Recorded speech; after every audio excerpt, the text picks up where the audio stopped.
Saludos amigas y amigos, te habla Julio Jiménez Hedler. En X, en YouTube y en Patreon @JulioCoco. En Instagram @Julio.coco. Este no es un beta político. Bienvenido a No Beta. En este video no hablaré sobre Venezuela. Estaremos hablando sobre los impactos de la elección del martes 5 de noviembre del 47 presidente de los Estados Unidos, Donald Trump, quien tomará posesión el día de mañana, 20 de enero, en Washington. Así que búscate un café, ponte cómodo, porque esto te interesa. Este es el efecto Trump previo a su toma de posesión.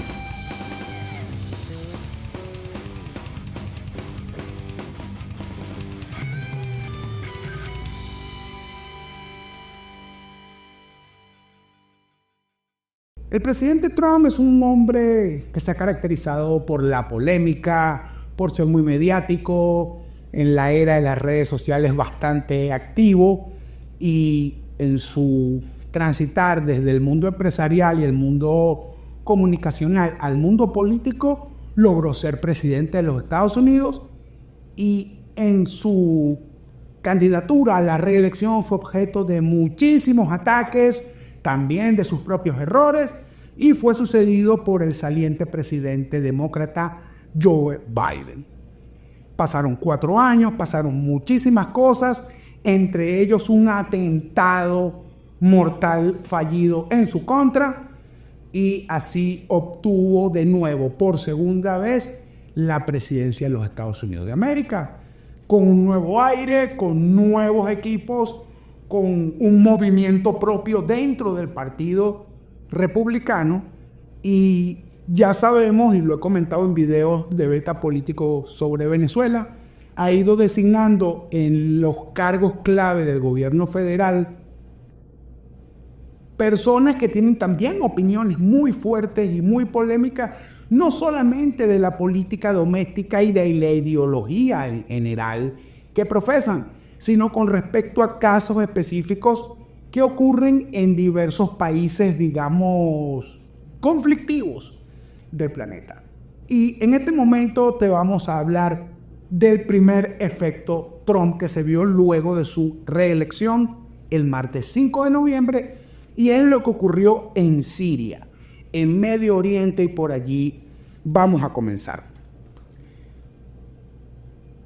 Todos recordamos aquel evento de la primavera árabe, donde una ola de protestas trajo como consecuencia cambio de regímenes en Medio Oriente.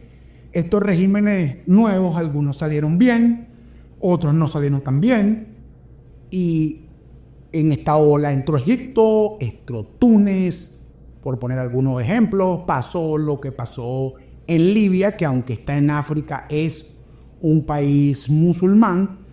Pero en el caso específico de Siria, en ese momento el presidente era el señor Bashar al-Assad, quien sucedía a su papá, que era un dictador militar de este movimiento que se hizo llamar partido Baas, pero que era un movimiento militar con todos los juguetes.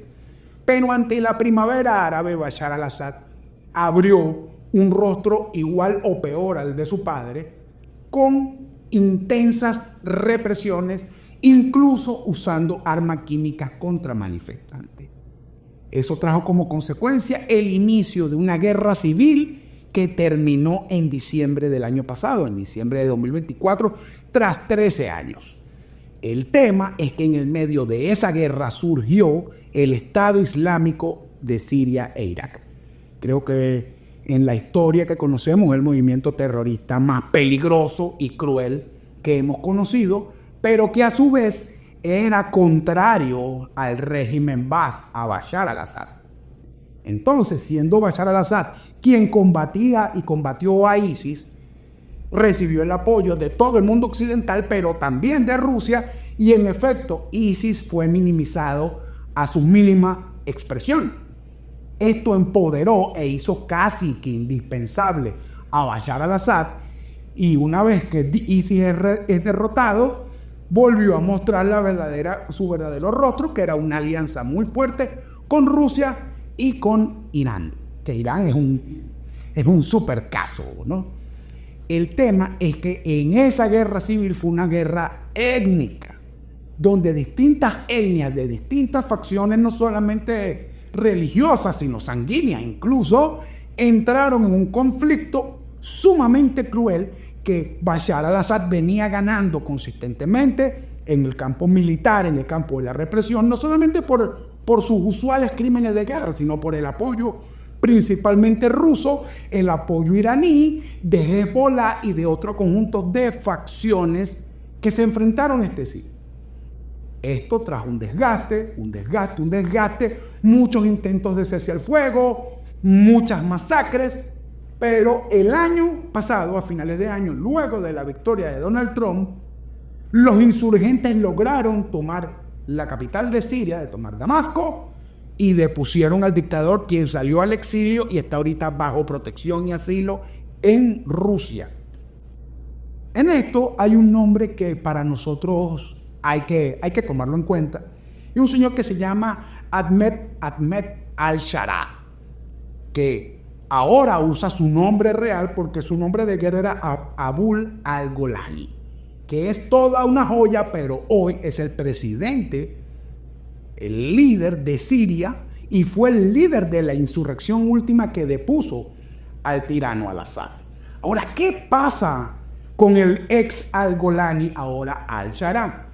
Primero, que no es sirio, nació en Arabia Saudita y fue miembro de Al-Qaeda y miembro de ISIS. Sobre él pesó una recompensa de $10 millones por terrorismo.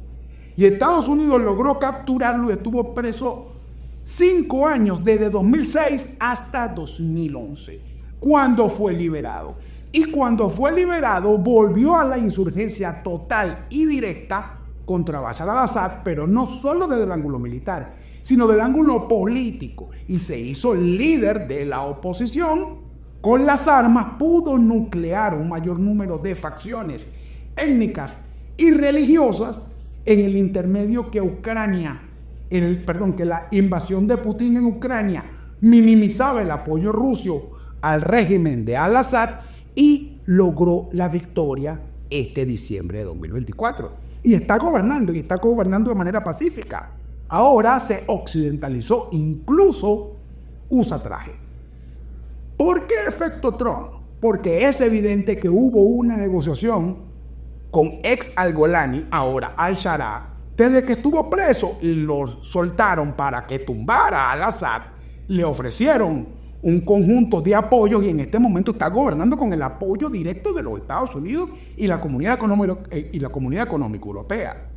Muchos defensores y sobre todo los medios prorrusos, proiraníes y procomunistas quisieron hacer ver que el tipo venía a matar a los cristianos, que esto era peor, que se iba a repetir el caso de Angola, y resulta que al-Sharaa se ha comportado de una manera completamente diferente, incluso diciendo que no tienen ningún problema con Occidente y que lo que quieren es integrarse al concierto mundial de las naciones.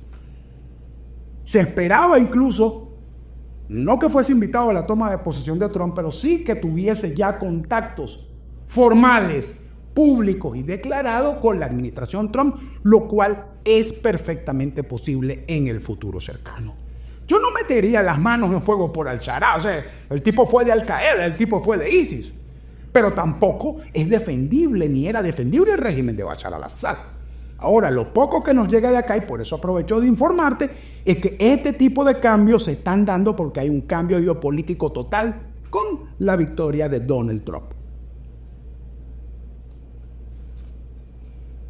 Otro efecto Trump tiene que ver con lo que al día de ayer se firmó el cese al fuego entre Israel y el grupo terrorista palestino Hamas.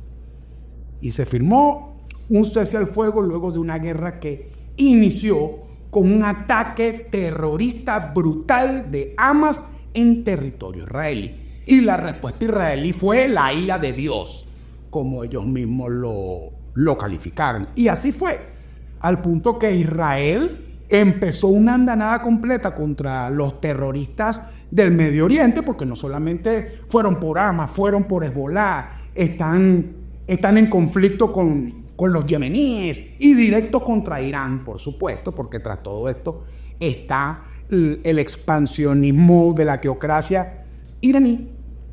Y en este respecto hay que decir que una vez que el 5 de noviembre Donald Trump ganó, la política no solamente de Netanyahu en su forma de avanzar militarmente, sino que finalmente comenzó un avance político, porque la política, las negociaciones y la diplomacia estaba en suspenso, sobre todo porque la Corte Penal Internacional le dio orden de captura al primer ministro israelí Netanyahu. Empezó una tensión política que no existía porque todo era militar, todo era yo te mato, tú me matas, dame mis rehenes y dame mis presos. Entonces entra en acción Qatar porque en Qatar están bajo protección algunos líderes de Hamas. Entra en acción Arabia Saudita y dice, oye, esto vamos a buscarle solución. ¿Por qué? Porque el presidente Trump viene o a hacer la paz o a terminar esta guerra de manera definitiva. Y si hay algo que nadie quiere, es a Estados Unidos echando plomo otra vez en el Medio Oriente, porque sabemos que nadie lo puede resistir. Y hasta este momento, el apoyo que le ha dado Estados Unidos y la OTAN a Israel ha sido más en mecanismos defensivos y de contención, no para el ataque. Entonces, si no se firmaba este cese al fuego y Trump, en el medio de un compás de negociación, no se alcanzaba un acuerdo, venía un apoyo militar estadounidense directo contra Hamas, contra Hezbollah y contra los hutíes en Yemen. Este es un efecto. Ahora, el acuerdo, me permito leerlo para no equivocarme, es un acuerdo más o menos complicado, ¿no? Lo primero es que este acuerdo tiene resistencia de la mitad del gobierno de Netanyahu en Israel, comenzando por su ministro de la Defensa y por un ala del Congreso que son minoría pero representan a los colonos. Y esto es todo un temazo que ya lo toqué alguna vez en una edición de nuestra revista Axones, disponible en patreon.com/Julio Coco, spam. Pero eso es un temazo. Y hay terrorismo, hay crímenes de guerra y todo un tema que no obedece directamente al gobierno constituido de Israel. Ahora, a pesar de esta oposición interna en Israel y a las exigencias excesivas de los terroristas de Hamas, porque son unos inmorales, lo digo con total, o sea, después de todo lo que hicieron, lo primero del cese al fuego es que hay un retiro inmediato de las tropas israelíes hasta lo que ellos llamaron una zona de amortiguación. Estuve horas googleando para poder entender qué significa una zona de amortiguación, y esto fue lo que entendí y es lo que se sabe de este acuerdo. Y es que es una zona donde las tropas israelíes, sin estar dentro de la franja de Gaza, hasta allí pueden llegar los palestinos. Y no pueden acercarse a las tropas, so pena de ser atacadas de forma armada, de forma inmediata. Lo segundo tiene que ver con el intercambio de rehenes contra terroristas presos, y hay que decirlo por su nombre. Quien tiene rehenes es Hamas. Y se comprometieron a liberar a 33 rehenes israelíes, que son, según Hamas, los que quedan vivos. Es decir, no tenemos idea yo no tengo la precisión de cuántos asesinaron en los túneles en Gaza, a cambio de 733 combatientes palestinos, es decir, terroristas de Hamas. 33 inocentes, entre ellos mujeres y niños, contra 737 terroristas. Y aparte, Israel tiene en estado de confinamiento a 1.167 residentes palestinos, que si bien es cierto, no son terroristas, no estaban en funciones de combate, pero digamos su asentamiento estaba donde Israel no le gustó. Ahí quedaron presos básicamente en campos de concentración. Y bueno, será liberado. Ahora, Gaza en este momento necesita ser reconstruida, está invivible. Si ya era invivible antes de los ataques de Israel en respuesta al terrorismo de Hamas, ahora mucho menos, porque se ven entonces en los medios la solicitud de gente que quiere regresar a sus casas, pero es que la mitad no tenían casa, vivían en carpa, el campo de refugiados. Y entonces se restablece los canales de ayuda humanitaria desde Egipto con supervisión para que no ingresen armas ni insumos para su fabricación. El efecto Trump acá es tremendamente claro, porque Hamas, Hezbollah, que vienen siendo atacados por Israel y defendidos por la progresía mundial, y esto hay que decirlo, y defendidos por los propagandistas rusos, y esto hay que señalarlo. Tras eso está Irán, y quien estaba combatiendo solo el expansionismo de la teocracia iraní en el Medio Oriente era Israel. Ahora, cuando Trump dice, o se me calman o entramos nosotros, entonces como el meme, vamos a calmarnos. Ese es el efecto Trump sin haber tomado posesión, el cual también irradia a otro país del Medio Oriente, que es Qatar. Dije hace unos minutos que Qatar tiene la particularidad de que se ha, digamos, lavado muchísimo la cara en Occidente. Organizaron un mundial de fútbol, sus monarcas se occidentalizaron en su vestimenta, son dueños, eso también lo toqué en una de mis editoriales en la revista Axones, cuántas propiedades e inversiones tienen en Europa e incluso en Estados Unidos, y ahora, esto lo diría al final, la intención de invertir en inteligencia artificial estadounidense. Pero siguen dándole protección a líderes de Hamas. El tema es que el efecto Trump es que Qatar finalmente se comunicó con los sauditas para forzar el acuerdo de cese al fuego y le dijo a los líderes de Hamas en su suelo que o apoyaban el acuerdo, que no querían apoyarlo, o les iban a levantar la protección. Es decir, y si esos señores no pueden estar en Qatar porque Qatar los expulsa, Israel los va a agarrar inmediatamente y fuera. Parte del efecto Trump. En el Medio Oriente tiene que ver con Líbano. En el sur de la capital libanesa, o al sur, digamos que comparemos Caracas, en Charallave, había un pequeño poblado urbano, pero poblado, donde hacía vida Hezbollah, que fue donde explotaron todos los buscapersonas y luego explotaron los walkie-talkie ahí. Y esa zona fue severamente bombardeada por Israel contra Hezbollah. Ahora, en el Líbano había un gobierno provisional, no lograban formar gobierno. Vamos a tomar un cafecito. Y apenas ganó Trump, tuvieron que ponerse de acuerdo en formar una coalición que realmente pueda gobernar de manera permanente, y se logró. Y se logró con un nuevo presidente designado por el Congreso, que es el general Joseph Aoun. Los especialistas que yo no sé pronunciar esto me pueden corregir. El cual está apoyado por Estados Unidos, por Arabia Saudita, por la Comunidad Europea y por Qatar.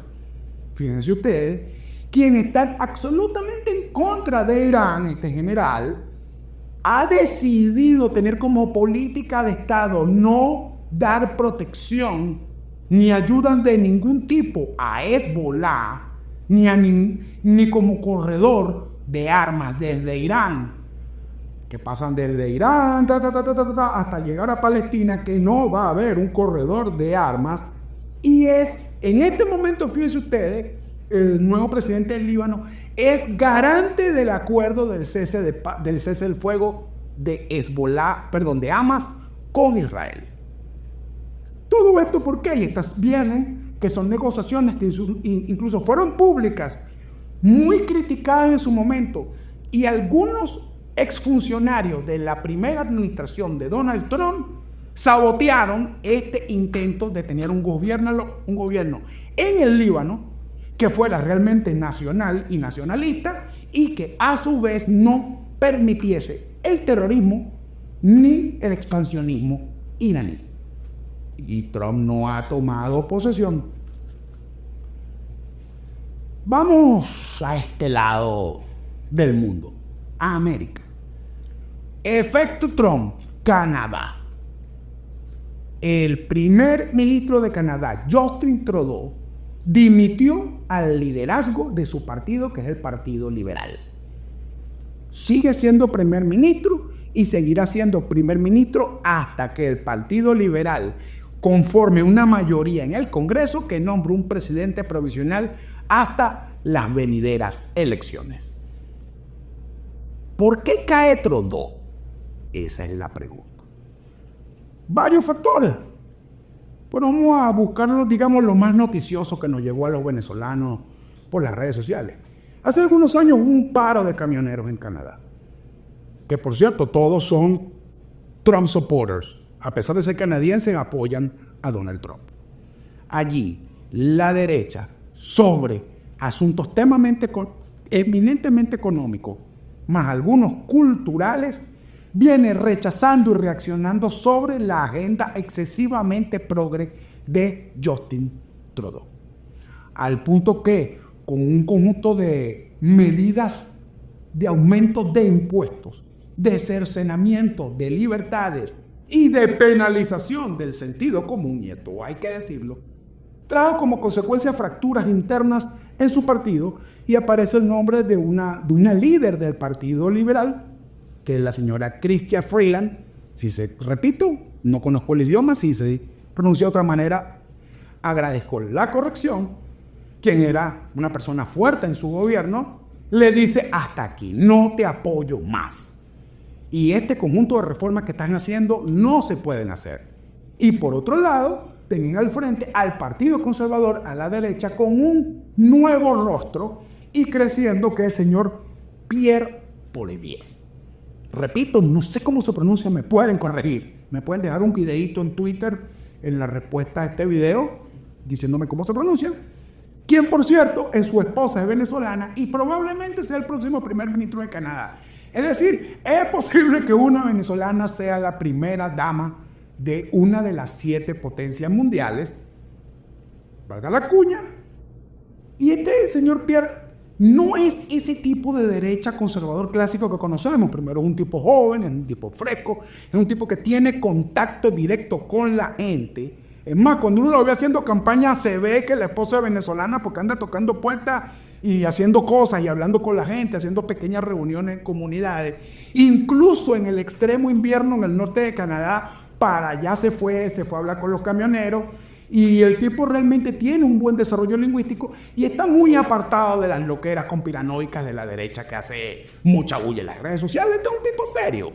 Y ante esto, el Congreso canadiense se fracturó y no han podido sustituir a Trudeau, porque tampoco la derecha prefiere tenerlo allí que buscar un sustituto liberal que fuese un candidato correcto para enfrentar a Pierre en las próximas elecciones, que según lo que indican las encuestas va a ganar mayoría parlamentaria y será el líder canadiense. ¿Todo esto con qué? Y hay que decirlo, con el apoyo directo de Donald Trump desde hace tiempo. Bueno, vamos a la parte de abajo de Estados Unidos, México. A todos nos preocupó la victoria y ahora en el ejercicio del poder de la nueva presidenta de México, Claudia Sheinbaum. Esta señora, yo me canso de decirlo, o sea, yo vi pasar a Chávez, vi pasar a Néstor Kirchner, vi pasar a Fidel Castro, vi pasar a Lula de nuevo, vi pasar a Evo, vi pasar a Correa, vi pasar a Cristina Fernández, estoy viendo a Petro, bueno, vivo a Maduro. Pero definitivamente la señora Claudia Sheinbaum es alguien diferente, con una agenda tremendamente peligrosa. Ahora, su agenda hoy sencillamente, y esta es la buena noticia, no es posible porque Donald Trump ganó la presidencia. Y todo lo que ella pretendía no existe si hay complacencia del gobierno federal de los Estados Unidos, porque tiene que ver con asuntos comerciales y criminales en la frontera sur de los Estados Unidos, donde hay una crisis migratoria, es una frontera caliente, hay todo un problema allí, y ha sido uno de los estandartes de la campaña, no solamente de Donald Trump como candidato, sino de su base madura, que es el movimiento MAGA, Make America Great Again. Y allí hay toda una cruzada donde se sumaron voces muy importantes desde los estados, sean gobernadores, sean alcaldes, congresistas y senadores, que están uniéndose bajo esta consigna. Kill the Carters. Ese ruido del Kill the Carters tal vez todavía no nos ha llegado acá a través de las redes sociales y los medios, pero es un movimiento bastante serio donde sí se declarase a los carteles mexicanos, organizaciones narcoterroristas, el ejército estadounidense estaría facultado legalmente para ingresar a territorio mexicano y eliminarlos. Y sobre eso ya hay 2 proyectos de ley trabajándose en el Congreso de los Estados Unidos. Esto pone en serios aprietos, ¿no? Empezando a Claudia Sheinbaum y a todos los carteles mexicanos. Es que la mitad de la droga que entra a Estados Unidos entra por la frontera sur, otra entra por Canadá y evidentemente otras entra por agua. Por vía aérea a Estados Unidos no es sencillo.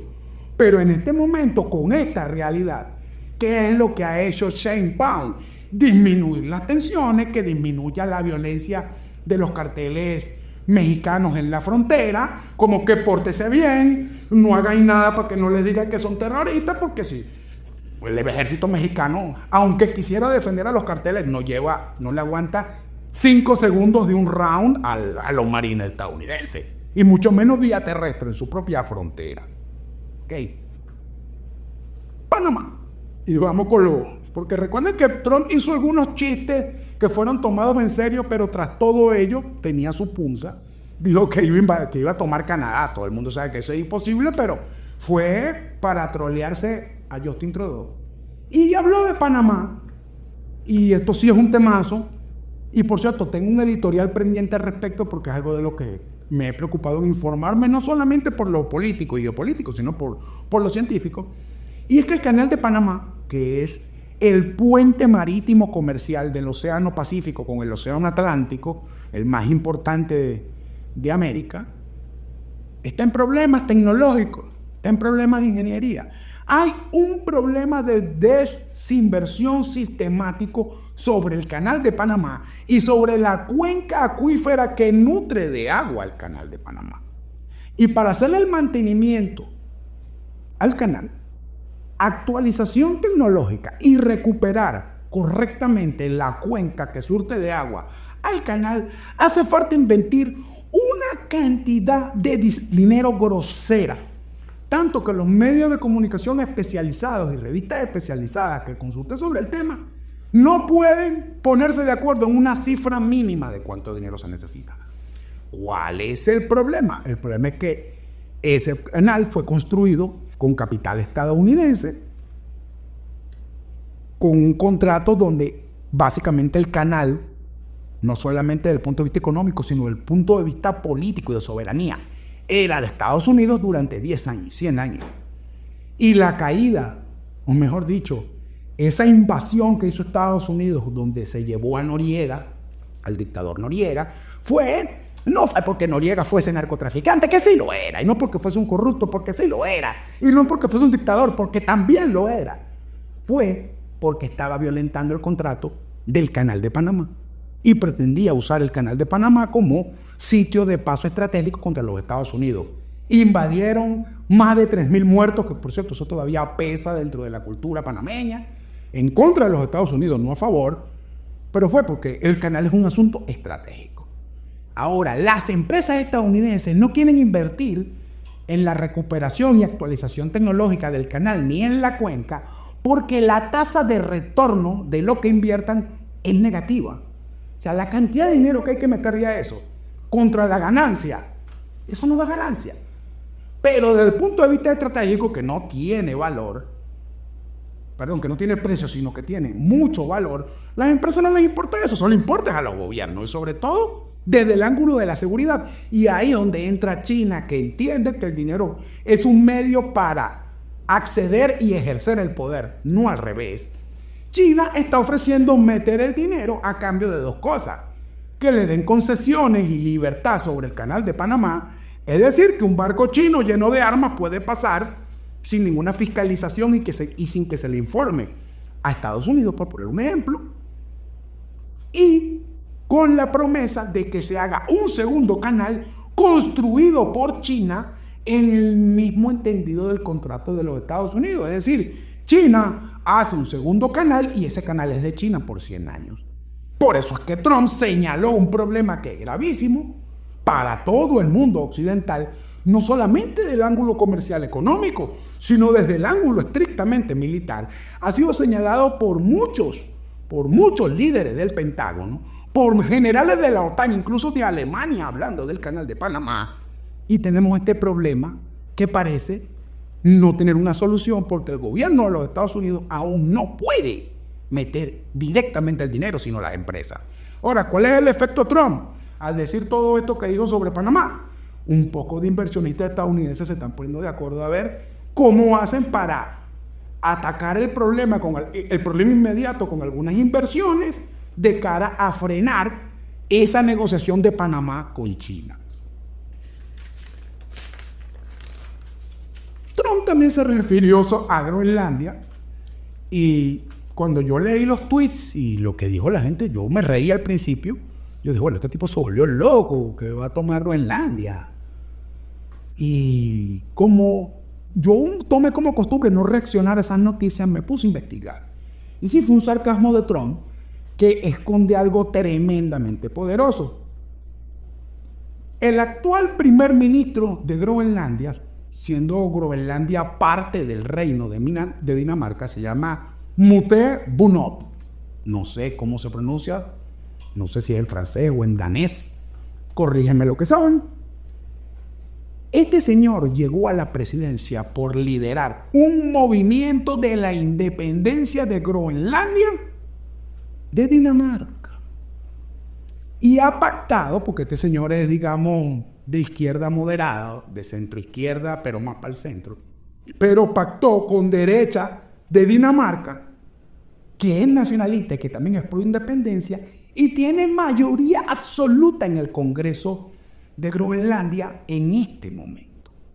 Y ha venido acumulando poder y ya incluso mimetizándose con la derecha, porque hay nuevos funcionarios y miembros del equipo de Trump que vienen trabajando con los movimientos independentistas de Groenlandia.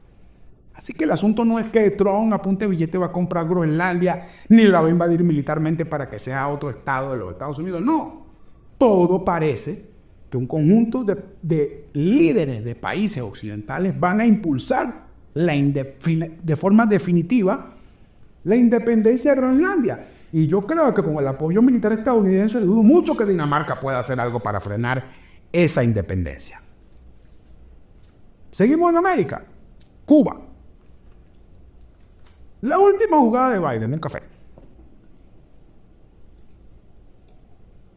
La última jugada de Biden que supimos es que sacó a Cuba de la lista de países patrocinantes del terrorismo en una negociación donde el régimen castrista liderado por Díaz-Canel liberó a 533 presos políticos. Esto a mí, emocionalmente, humanamente, moralmente, me tocó. Vi los videos de muchos de esos presos políticos, incluso algunos tenían 20, 30 años presos, y sus palabras fueron de aliento, de fuerza, de moral, de fuera el castrismo. Eso me dio mucha fuerza, de verdad.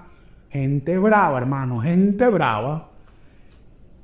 Y con la oferta de liberar a otros 800 de un total de casi 1.300 presos políticos confirmados como presos políticos, porque presos políticos hay mucho más, presos de conciencia. ¿Por qué Biden, si hizo esto para que liberaran a los presos políticos, no lo hizo en 4 años, sino lo hizo a 6, 7 días de que Trump tomara posesión del cargo? ¿Por qué lo hizo? Si Trump la semana que viene puede meter de nuevo a Cuba en la lista del terrorismo. ¿Por qué lo hace? Lo hace simple. Porque los nuevos funcionarios del gobierno de Trump, empezando por su secretario de Estado, Marco Rubio, y por su secretario de Defensa, que es Pete Hegseth, les repito, me corrigen mi pronunciación, no sé hablar esos idiomas, le tienen hambre al régimen castrista. Marco Rubio es descendiente de cubanos. Sabe muy bien de qué se trata todo esto. Y el otro señor fue militar y prestó servicio en Cuba. y ha sido tremendamente claro en que hay que deponer por las armas al régimen castrista. Entonces, anda buscando Cuba alivianar todas las tensiones posibles y amarrar el mayor número de acuerdos posible, de tal manera que no ocurra lo que, digamos, mucha gente sueña y nunca pasó. Y es que el tratado de la crisis de los misiles, que fue donde Estados Unidos y Rusia se comprometieron a que Rusia no ponía misiles nucleares en Cuba y que Estados Unidos respetara la autonomía de la dictadura de Fidel Castro en Cuba, ya ese tratado no tiene por qué ser cumplido por los Estados Unidos ni por nadie. La Guerra Fría se acabó. Allí nadie va a poner unos misiles.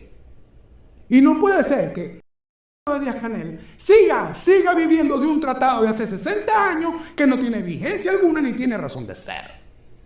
Siguen bajo la protección porque supuestamente Rusia podría ir disparar un misil nuclear contra Estados Unidos. Ya está bueno de esa vaina. Y como esto lo han dicho funcionarios que próximamente serán los hombres más poderosos del planeta desde los Estados Unidos, lo saben, entonces el régimen cubano y sus aliados tienen las barbas de la momia maldita de Fidel Castro en remojo. Listos los países, hay muchos otros casos, no los puedo cubrir todos, este video tiene que terminar algún día. Vamos a hablar de empresas.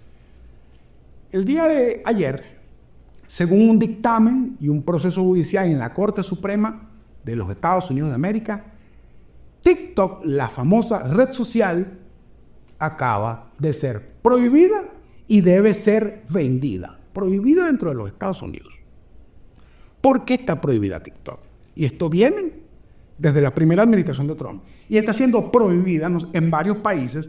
Y hay países donde se le prohíbe a sus funcionarios, como los congresistas, a los ministros, a los presidentes, tener TikTok en su teléfono personal. Porque la inteligencia artificial de TikTok, que es una empresa china con capital del Estado chino, con permisos, controles, supervisión y acción del Partido Comunista Chino, tiene la inteligencia artificial captadora de datos más potente del planeta. Fíjense, todos nos quejamos porque a veces que estamos hablando, tenemos una conversación, estamos hablando, qué sé yo, de baloncesto, y apenas entras a Facebook o a Instagram, te sale una pelota de básquet en venta y unos zapatos de baloncesto en venta. Eso es absolutamente nada delante del poder de la inteligencia artificial de TikTok. Solamente que como las empresas chinas no nos venden directamente, ni nadie paga ese tipo de publicidad en TikTok, no nos aparece aquí en Venezuela. Lo otro es que el algoritmo de TikTok no es neutro. No estoy diciendo que los otros algoritmos de las otras plataformas no sean parcializados. Solamente que el que tiene la mayor intencionalidad y control de parcialidad de línea editorial es TikTok. Tanto que TikTok dentro de China muestra a sus jóvenes solamente contenido educativo, cero contenido basura. A los chamos de uno lo que le ponen es puro contenido basura y pura desinformación para los ancianos. Sobre ello, ¿qué pesa? El robo de datos de los usuarios. En el caso de Estados Unidos de América, por ley y constitución, ninguna empresa puede tener datos de estadounidenses fuera de los Estados Unidos. Ese es el primer cargo sobre el cual se le acusa a TikTok. Y ellos han dicho que no, que ellos tienen los datos de los estadounidenses en unos servidores de Estados Unidos. Lo cual pudiese ser verificable. Puede ir un fiscal informático a un sitio a quitar los servidores, revisa los datos que están aquí. El tema es que esos datos están en línea con China. Ese es el tema. Y con esto tienen datos sensibles de los teléfonos inteligentes de los 170 millones de usuarios de TikTok en Estados Unidos y de los 1.000 millones de usuarios a nivel mundial. Tienen nuestros datos, incluso hay pruebas, se hicieron, creo que fue en Polonia o en Hungría, no recuerdo con exactitud, cómo TikTok enciende la cámara de tu teléfono y te ve. Así como esos programas de spyware que se pusieron muy de moda antes y durante de la pandemia, que te encendían la cámara, te estaban grabando y tú no lo sabes. O que tú trabajas en una empresa extranjera y ellos resulta que si tú estás trabajando en tu habitación y estás con un palto y abajo estás en ropita que ahorita te para, ellos te están viendo. Ese tipo de cosas las hace TikTok y la gente no quiere creer. Y le digo, yo no tengo TikTok en mi smartphone. Mi cuenta TikTok oficial, @JulioCoco, me la maneja alguien. Porque no, yo no quiero darle mi dato al Partido Comunista Chino, no me da la gana. Pues. Y si alguien me dice que se lo doy a Facebook, bueno, me da la gana dárselo a Facebook, yo elijo con quién. Sobre eso entonces, y vamos al efecto Trump, no se ha llegado a una negociación concreta porque lo que dice la Corte es o se prohíbe o se vende. ¿Cómo va a funcionar esta prohibición? ¿Y cómo lo va a implementar Trump? No sabemos, porque también el VPN, lo otro hace difícil bloquear aplicaciones en Internet, ¿no? Sin embargo, Trump le escribió a la Corte Suprema y le pidió una extensión del plazo para negociar la compra-venta de TikTok. Esto es importante, la compra-venta de TikTok. Y el CEO de TikTok, que se llama Xu Ziqiu, fue invitado a la toma de posesión de Donald Trump. Y también participó de algo que anoté por acá, que está de lujo, que se llama el Comité de la Inauguración de Donald Trump, que son un conjunto de personas que ponen al menos $1 millón y van a tener acceso a la toma de posesión y a conversar con el señor. Incluso ya pagó $1 millón para ir allá a decir, y lo que está diciendo Trump es cierto, que no lo vamos a prohibir, pero se vende. Y se le tiene que vender a empresas estadounidenses. Esto no tiene nada que ver, no va a tener que ver con China. Y del TikTok vamos a toda la Big Tech. Y voy a repetir esto del Comité de Inauguración de Donald Trump. Fíjense, es $1 millón. Le voy a decir quién le pusieron el $1 millón. Lo puso Mark Zuckerberg de Meta. Lo puso Jeff Bezos de Amazon. El $1 millón lo puso Bill Gates. Lo puso el de Google, ya les digo el nombre. El de Google, el del grupo Alphabet. ¿Cómo es que se llama? Que es un hindú. No recuerdo el nombre. Todos lo pusieron el $1 millón. Y la cuestión es tan de risa porque todos ellos tienen tiempo contra Donald Trump. En su primera gestión se encargaron de destruirlo y se encargaron de que perdiera su candidatura a la reelección, pero le cuento 2 chistes, pues. Mark fue a hablar con Trump y le regaló los nuevos los lentes Ray-Ban Meta, que son unos lentes inteligentes que, por cierto, ya se hicieron muy famosos porque unos jovencitos diseñaron el software para que con esos lentes hacer trampa con el ajedrez. Como me gusta seguir el ajedrez, conozco el caso y ya esos lentes están causando un furor increíble, ¿no? Bueno, él fue para allá y les regaló uno. Y no solamente eso, Mark es el anfitrión de la fiesta de gala de la inauguración de Donald Trump. O sea, Mark. Y quien ya dijo que va a eliminar la política de verificación de contenidos, que va a migrar a un sistema de notas comunitarias. Incluso dijo que él iba a levantar la censura de Facebook, luego que él dijo que en Facebook sí había libertad de expresión, y le echó la culpa a los demócratas. Lo otro que me dio risa es que el líder de OpenAI, que es la fundación empresa de inteligencia artificial, la de ChatGPT, se llama Sam Altman, puso su $1 millón. Pidió hablar con Trump porque tiene una propuesta sobre la economía con inteligencia artificial. Una propuesta ahí, no la entendí bien, pero en cualquier momento me meto a estudiarla.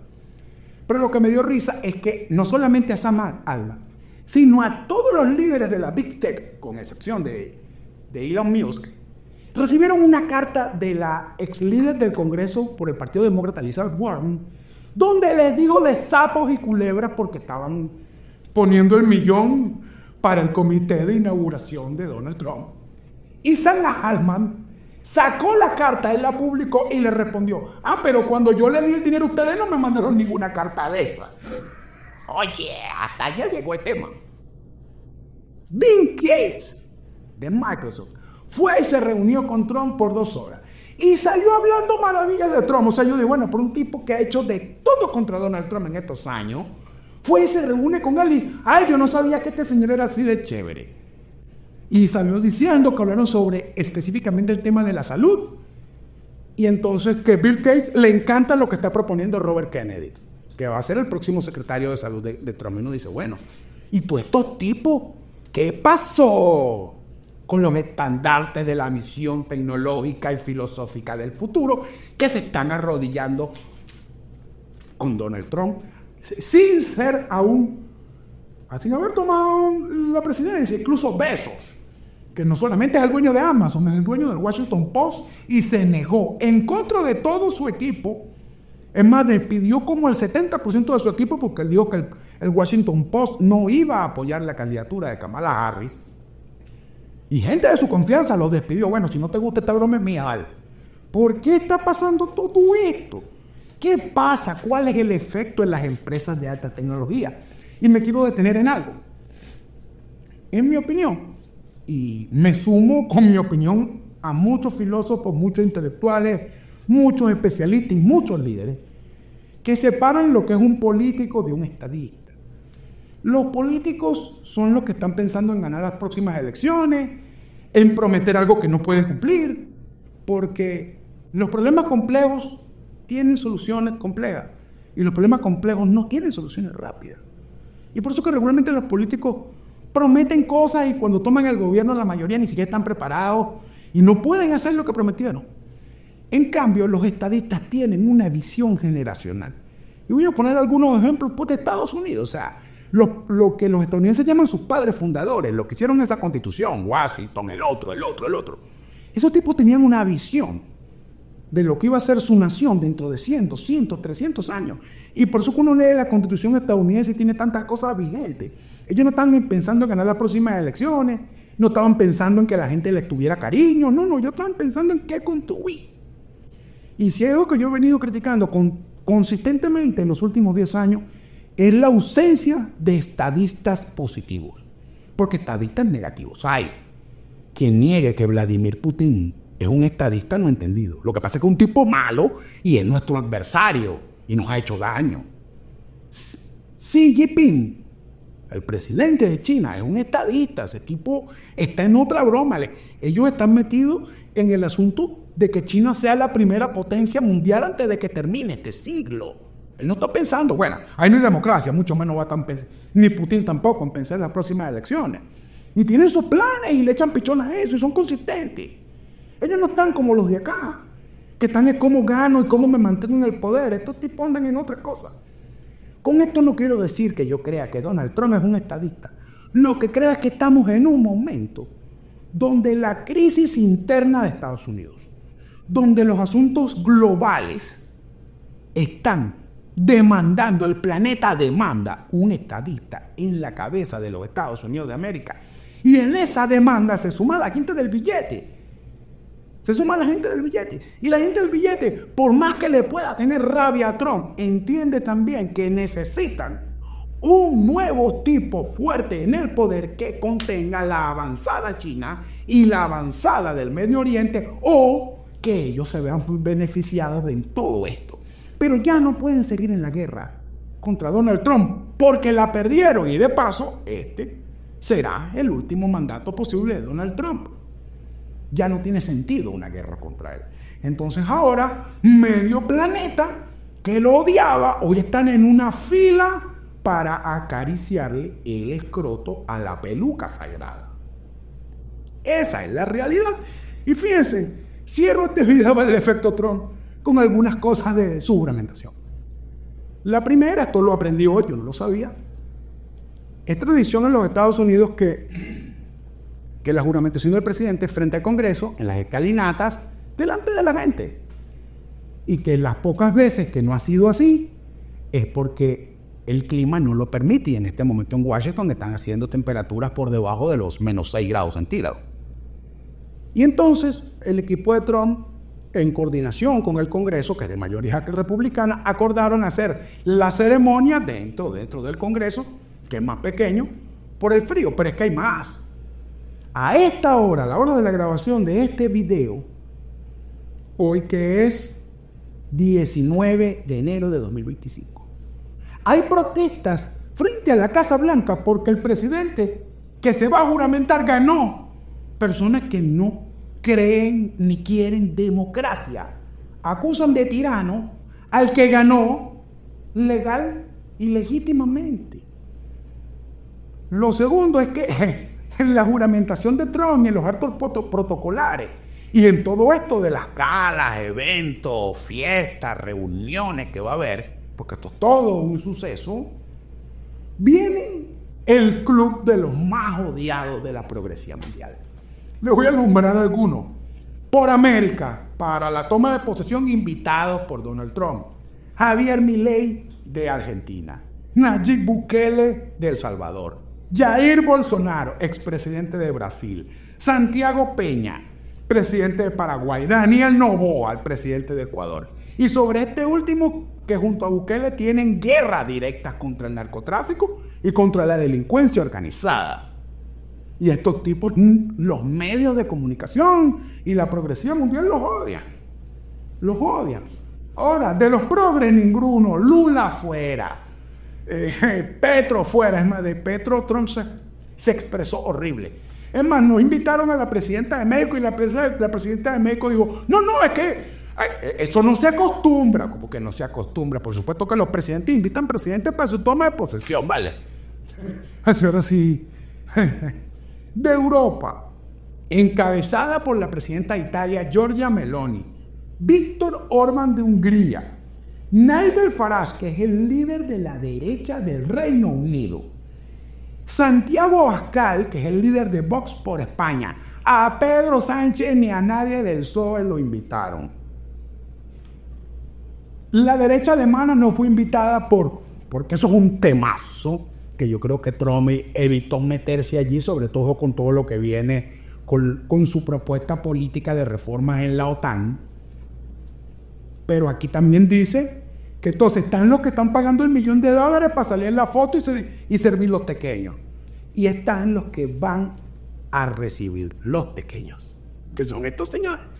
Y entonces, con todo esto, la prensa estadounidense, que tiene una tradición, tiene una cultura, tiene un marco legal, que independientemente de si a mí me gusta o no, yo respeto esa cultura de ese país. Ahí la prensa tiene, digamos, ellos tienen el derecho de agarrar a cualquier funcionario, cualquier líder, decirle 4 cosas, pegarle el micrófono, mentirle su cara, acosarlo, y debe responder o debe comportarse de buena manera, porque así son ellos, pero ellos no pueden hacer eso con líderes extranjeros. Y a esta hora, uno de los grandes problemas con esto de la toma de posesión y los eventos con los medios progresistas de Estados Unidos es que ellos no pueden por lo menos asaltar a Jair Bolsonaro, no pueden asaltar a Nayib Bukele, no pueden asaltar a Víctor Orbán, porque son presidentes de otros países que no tienen ningún deber constitucional, legal, ni ético, ni comunicacional como el pueblo de los Estados Unidos de América. Y quisieron montarles una celada. Y ese es el efecto Trump. No pudieron. Tienen que comportarse en los medios de comunicación esta vez. Para concluir y despedirme, como dije que este video no es sobre Venezuela, pero les notifico que a la hora de grabación de este video, el señor Edmundo González ya se encuentra en Washington, D.C. para los eventos conexos a la toma de posesión de el presidente número 47 de los Estados Unidos, Donald Trump. Si va a estar dentro del espacio pequeño del Congreso, donde efectivamente va a tomar posesión Donald Trump o no, no sé si Edmundo González puede entrar o no, porque realmente es un espacio pequeño, son muchos invitados, tienen que estar los miembros del Congreso, tienen que estar los miembros de la Corte Suprema de Justicia, tiene que estar el alto mando militar, o sea, no hay cama para tanta gente, pero en los eventos conexos a la toma de posesión, con total seguridad va a participar. Y ahora una reflexión final. Yo apoyé a Donald Trump en su primera candidatura presidencial y todo el mundo me dijo loco, hasta una carta le mandé, yo no sé si le llegó. Y le hice mucho seguimiento a su activismo y a su forma de gobernar. Y siempre pensé que lo mejor para Venezuela era Donald Trump en el poder. Y así lo hice saber públicamente ante su primer intento de reelección, en la cual Biden resultó ser el presidente de los Estados Unidos. En su momento denuncié que las negociaciones de Biden con Nicolás Maduro eran perniciosas y nocivas a los intereses de libertad y democracia de los venezolanos. Y en este momento, Julio Jiménez Hedler, quien te habla, desde Venezuela. Yo espero y aspiro que esta presidencia de Donald Trump realmente sirva para acomodar algunas cosas en su país. Que se superen muchas crisis en vez de agudizarse. Y lo mismo en el mundo. Que bajo su liderazgo, ojalá deje de ser un político y se transforme en un estadista. Ese es mi deseo. Y yo realmente sí quiero que América sea grande de nuevo, pero toda América, y digo toda, desde el Polo Norte hasta el Polo Sur, desde Groenlandia hasta la Patagonia. Y habló Julio Jiménez Hebler en X, en YouTube y en Patreon, @JulioCoco, en Instagram, @JulioCoco. Esto fue No Beta Efecto Trump antes de la toma de posesión. Marca like, déjame tu comentario, comparte. Muchísimas gracias.